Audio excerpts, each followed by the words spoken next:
Hello everyone, very good evening to all of you. जिससे लगता है आपको सबसे ज़्यादा डर, उसी को लेकर मैं आया हूं, जिसका नाम है कॉम्प्रिहेंशन सेक्शन, जिसमें हम लोग पढ़ने वाले हैं close test. So my dear students, आज का जो हमारा सेशन है ये SSC previous year questions, SSC CPO में 2015 में पूछा गया क्वेश्चन से आपको जिसमें सबसे ज़्यादा डर लगता है, जैसे कॉम्प्रिहेंशन, जैसे पैसेज, जैसे क्लोज टेस्ट, वॉकेब, इन सब सेक्शंस को मैं लेकर आया हूं आप लोगों के लिए। बस आपको करना क्या है कि ध्यान से चीज़ों को देखना है और हमारे साथ अंत तक बने रहना है। सिलेक्शन उसी का होता है जिसके अंदर पैसेंस होता है। तो आइए स्टार्ट करते हैं आज का प्यारा सा सेशन। एक बार मैं स्क्रीन से साइड होता हूं, आप लोग इसको अच्छे से देख लीजिए। इसके बाद मैं आपको बताऊंगा कि क्लोज टेस्ट को हम करते कैसे हैं। दूसरा मैं बताऊंगा जो बिगिनर होते हैं, जो अभी स्टार्ट करते हैं तैयारी को, उनको कैसे तैयारी करना चाहिए। तो बने रहिए हमारे YouTube channel English with SK Shravan. बस मिलता हूं थोड़ी देर में, एक बार आप लोग इसको जरूर पढ़ लीजिए। Take your time.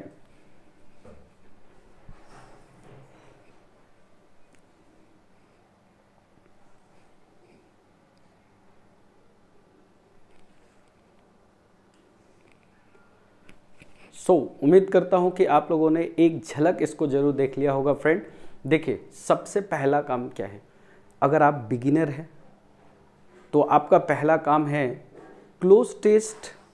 कोई बहुत बड़ा हार्ड नहीं होता है, ये है कि हमें रीडिंग देना अच्छे से आना चाहिए, पढ़ के कंटेंट को समझना आना चाहिए।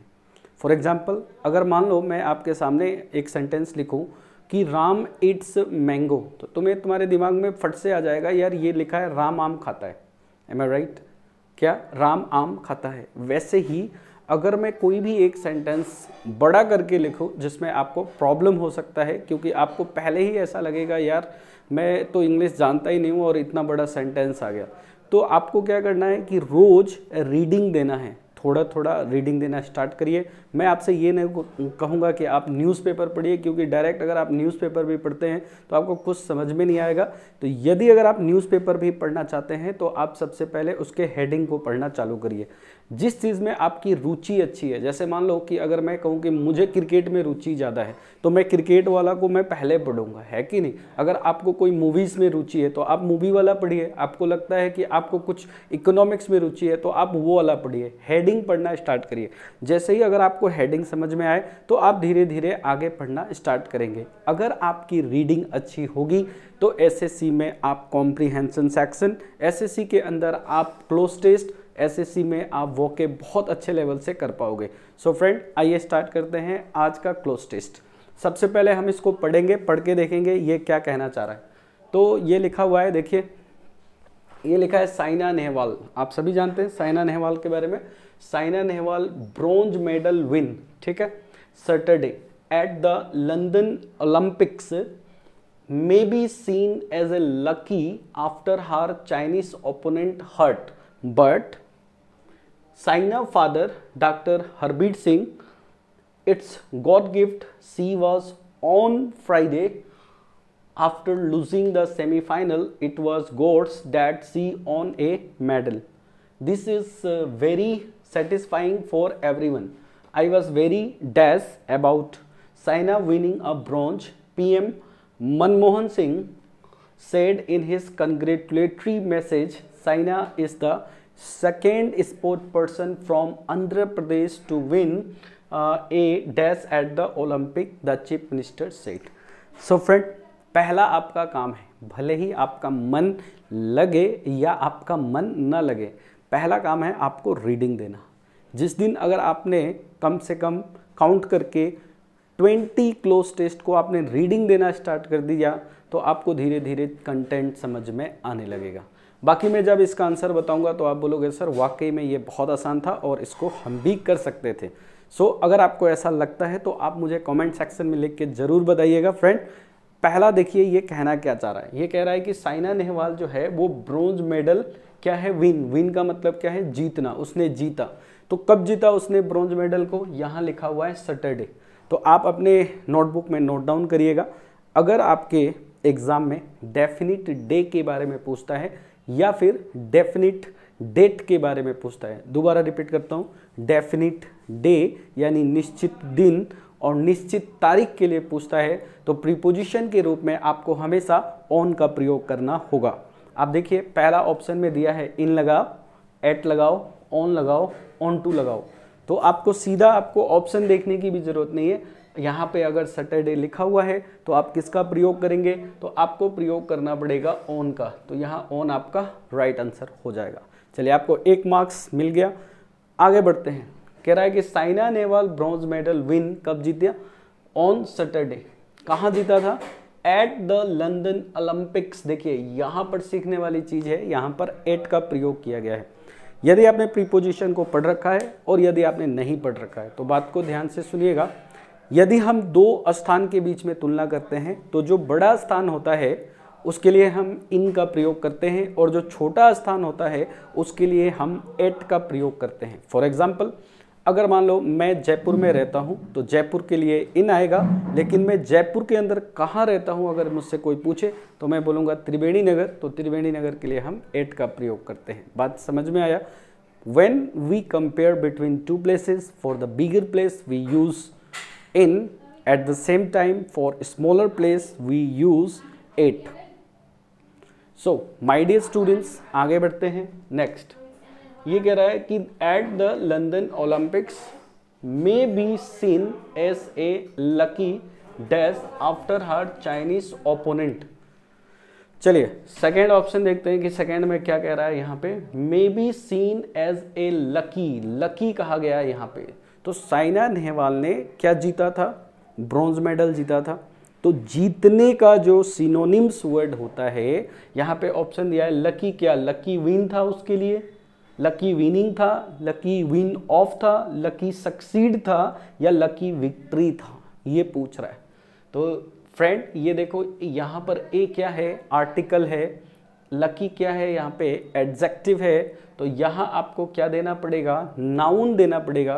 तो आपका राइट आंसर यहाँ पे क्या हो जाएगा, विक्ट्री इसका राइट आंसर होगा। तो यहाँ पे हो जाएगा विक्ट्री, विक्ट्री, अ lucky victory after her Chinese opponent. Opponent का मतलब होता है विरोधी, ओपोनेंट का मतलब होता है जो आपके खिलाफ लड़ता है, जो आपके अगेंस्ट लड़ता है, उसको बोला जाता है ओपोनेंट। तो जो वो चाइनीज ओपोनेंट थी, जो चाइनीज विरोधी थी, जो साइना नेहवाल से लड़ने वाली थी, जो उनके साथ भाग लेने वाली थी, तो वो क्या हो गई, वो हो गई यहाँ पर देखिए हर्ट लिखा गया है। तो इसमें जब भी आप क्लोज टेस्ट करेंगे तो एक बहुत ही इंपॉर्टेंट चीज़ आता है जिसको हम बोलते हैं कोलोकेशंस। जैसे अगर हर्ट लिखा है तो उसके साथ रिटायर्ड आएगा, रिटायर्ड हर्ट। अगर देखिएगा मैच में अगर जैसे चोट वगैरह लग जाए तो फिर हम बताइए क्या होते हैं प्लेयर, तो रिटायर्ड हर्ट होते हैं। तो यहाँ पे आपका आंसर हो जाएगा रिटायर्ड हर्ट। तो ये हो गया retired hurt.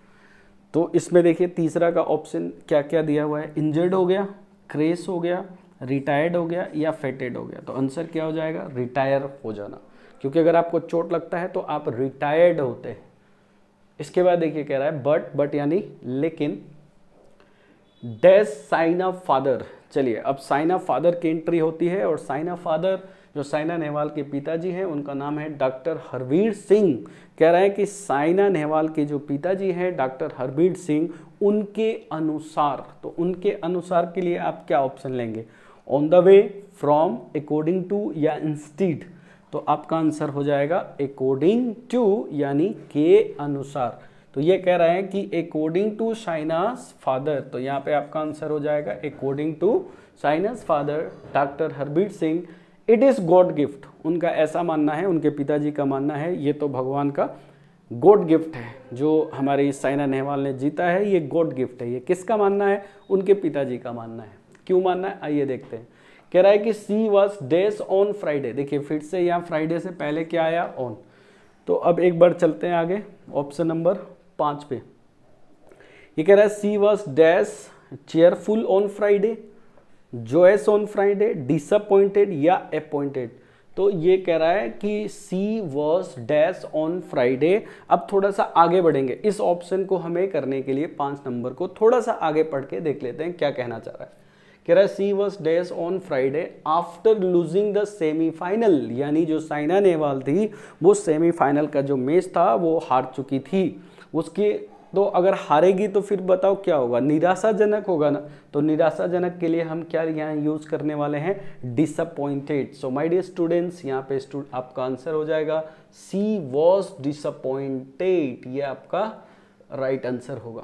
After losing the semifinal, कह रहा है इट वॉज गोड्स, ये इट वॉज गॉड मतलब उसका जो जीतना था, उसने जो ब्रोंज मेडल जीता है, इट वॉज गॉड, ये भगवान की क्या थी। तो भगवान का देखते हैं यहाँ पर क्या दिया है, भगवान का प्रेयर, क्या भगवान प्रेयर करेंगे, नहीं। क्या भगवान का नेचर, तो नहीं। भगवान का नोशन, नोशन का मतलब होता है भैया धारणा करना, नोशन मतलब क्या होता है, धारणा करना। तो यहाँ पे नोशन नहीं होगा, तो क्या बच गया, विश आपका राइट आंसर है। विश मतलब क्या होता है, ये भगवान की इच्छा थी। तो इट वॉज गॉड्स विश, यानी wish of god. My dear students, अगर आप क्लोज टेस्ट को ध्यान से अगर पढ़ते हैं करते हैं तो मुझे लगता है बहुत आसान है। और मेरे प्यारे देखने वाले साथियों, बहुत ही अच्छी तरीके से आप इस क्लोज टेस्ट को देखिएगा। इस तरह का सेशन बरकरार रहेगा, जारी रहेगा यूट्यूब के ऊपर, और प्रैक्टिस सेशंस भी जारी रहेगा। जो बच्चे हमारे एनडीए और सीडीएस के पेपर देने जाने वाले हैं उनके लिए ये बेहतरीन सेशन है, जरूर देखें। और अगर अच्छा लगे तो आप आगे जरूर बढ़ाइएगा। आगे देखते हैं, कह रहा है कि सी ऑन ए मेडल, उसने क्या जीता, उसने मेडल जीता। किसने मेडल जीता, साइना नेहवाल ने मेडल जीता। आगे देखिए, कह रहा है this is very satisfying for everyone. Satisfying का मतलब क्या होता है, संतुष्टि भरा रहा, किसके लिए, सभी के लिए। I was very dash about Saina winning a bronze. I कौन है यहाँ पे, उनके पिताजी हैं। वो कह रहे हैं कि आई वॉज वेरी, मैं बहुत ही क्या था। तो आइए चेक करते हैं ऑप्शन नंबर नेक्स्ट, पेसिमिस्टिक। भैया पेसिमिस्टिक को नोट डाउन कर लीजिएगा, इसका मतलब होता है, पेसिमिस्टिक का मतलब होता है निराशावादी। पेसिमिस्टिक मतलब निराशावादी। आगे दिया है इमोशनल, आगे दिया है नॉस्टैल्जिक। नॉस्टैल्जिक का मतलब होता है होम सिकनेस, घर की याद आना। आगे ऑप्शन में दिया है ऑप्टिमिस्ट। ऑप्टिमिस्टिक का मतलब होता है आशावादी। तो जो उसके पिताजी थे साइना नेहवाल के, वो काफ़ी आशावादी थे। तो यहाँ पे आंसर होगा आई was very optimistic about Saina winning a bronze. वो काफ़ी आशावादी थे कि उनकी जो बेटी है क्या जीती थी, विनिंग अ ब्रॉन्ज। फिर उसके बाद देखिए किसकी एंट्री होती है, प्राइम मिनिस्टर उस समय, यानी प्राइम मिनिस्टर कौन थे, ये उस समय प्राइम मिनिस्टर तो मोदी जी थे, लेकिन ये क्वेश्चन शायद उससे पहले का होगा। क्वेश्चन 2015 का ही है, लेकिन ये कंटेंट जो है वो पहले का होगा शायद। तो ये कह रहा है कि prime minister Manmohan Singh dash the Indian shuttler for winning. तो जो प्राइम मिनिस्टर मनमोहन सिंह थे वो क्या करेंगे, आइए देखते हैं क्या करेंगे, बताइए। क्वेश्चन नंबर 7 के बाद कंग्रेचुलेट करेंगे, विश करेंगे, प्रे करेंगे, या डिक्टेटेड। डिक्टेटेड का मतलब क्या होता है, डिक्टेटेड वर्ड कहाँ से आया है, डिक्टेशन से आया है। डिक्टेशन का मतलब होता है किसी चीज़ को बताना। जैसे मान लो मैं आपको बोलूँ कि कमिटी का स्पेलिंग लिखिए, तो कमिटी का स्पेलिंग आप क्या लिखेंगे, तो COMMITTTE। तो इसको बोला जाता है डिक्टेट करना, बताना, यानी डिक्टेशन। चलिए तो एक बार फिर से ऑप्शन देख लेते हैं, कंग्रेचुलेट करना, विश करना, या प्रे करना। क्या हुआ, prime minister Manmohan Singh congratulated the Indian shuttler for winning the medal. तो बिल्कुल बधाई देंगे, और बधाई देने के लिए हम कंग्रेचुलेट का यूज करते हैं। चलिए नेक्स्ट देखिएगा, कह रहा है कि the country is proud of. जो काउंट्री थी, जो काउंट्री है मतलब हम लोगों का जो देश है, काफ़ी प्राउड ऑफ यानी गर्व महसूस कर रहा था, ऑफ योर डैश। योर के बाद आपका फिलअप द ब्लैंक्स है इसमें। तो क्या था, अचीवमेंट था, ऑर्डर था, पोजीशन था, गेटिंग ऑफ। तो बहुत आसान है ये भी। उनकी जो अचीवमेंट थी, उनकी जो प्राप्ति थी, तो यहाँ पे योर अचीवमेंट हो जाएगा। योर क्या है यहाँ पे, एडजेक्टिव है। कौन सा एडजेक्टिव है, पजेसिव एडजेक्टिव है। तो आगे क्या चाहिए, नाउन चाहिए। तो नाउन क्या है, अचीवमेंट, नाउन है, तो यहाँ पे अचीवमेंट हो जाएगा। उसके बाद कह रहा है कि Singh said in his congratulatory message Saina is the second sport person. कह रहा है कि पूरे आंध्र प्रदेश में, फ्रॉम आंध्र प्रदेश, साइना जो है वो दूसरी स्पोर्ट पर्सन है जिसने भारत के लिए ब्रोंज मेडल जीता। तो भारत के लिए क्या जीता उसने, ओलंपिक्स में ब्रोंज मेडल। तो यहाँ आपका राइट आंसर क्या हो जाएगा, मेडल। इस क्लोज टेस्ट से आपने क्या क्या सीखा, एक बार सोच के देखिए कि आपने क्या क्या सीखा। सो फ्रेंड, इस क्लोज टेस्ट से सबसे पहले हमने ये सीखा कि साइना नेहवाल जो है वो सैटरडे, एक वर्ड आया था सैटरडे यानी डेफिनिट डे है, इससे पहले हमने प्रीपोजिशन के रूप में ऑन का प्रयोग किया। दूसरा आपने क्या सीखा? आपने सीखा ऑप्टिमिस्टिक का मतलब क्या होता है, आशावादी। पेसिमिस्टिक का मतलब क्या होता है, निराशावादी। इसके बाद हम लोगों ने इसमें रीडिंग दिया। रीडिंग देने के बाद हमने पूरे कंटेंट को बहुत सही तरीके से समझने का कोशिश किया। So my dear students, let's wind up the class for today and we'll continue tomorrow. Thank you all of you for giving your precious time. Thank you for watching this video. Love you all.